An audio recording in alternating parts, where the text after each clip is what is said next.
Les gars, c'est la crise. Le climat, il est tout pété. Et moi, j'ai un impact dans tout ça. Quand je prends une douche, Quand je prends mon petit déj, quand je me fais un café, quand je vois un mail, quand je prends ma voiture, quand je vais faire mes courses, quand je me refais un café, quand j'allume mon chauffage. quand je me brosse les dents. Mais concrètement, ça veut dire quoi mon impact? Et surtout, comment est-ce que je le mesure?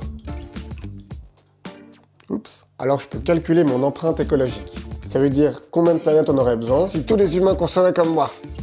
Mais donc, c'est pas seulement le CO2, il y a aussi la biodiversité, la qualité de l'air, la qualité des sols, la densification, la préservation des ressources naturelles. Et pour calculer mon empreinte écologique, l'application Guide du WWF sur mon Fairphone. C'est facile d'accès et d'utilisation, je dois répondre à une trentaine de questions et tout réjouir.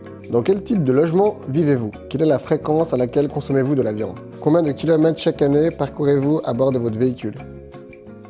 2,8 planètes, c'est chaud quand même, hein. Par contre, ça me dit pas dans quel secteur je vais pouvoir m'améliorer. Je peux aussi calculer mon empreinte carbone, c'est-à-dire le CO2 que je produis, et c'est ce CO2 qui va provoquer le dérèglement climatique. Et pour calculer cette empreinte carbone, on a par exemple le calculateur du site leclimatentrenomains.org.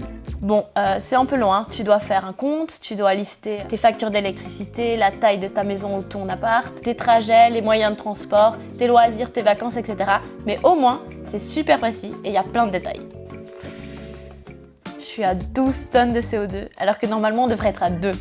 Bon, c'est super de savoir qu'on fait du mal à la planète. C'est vraiment la joie.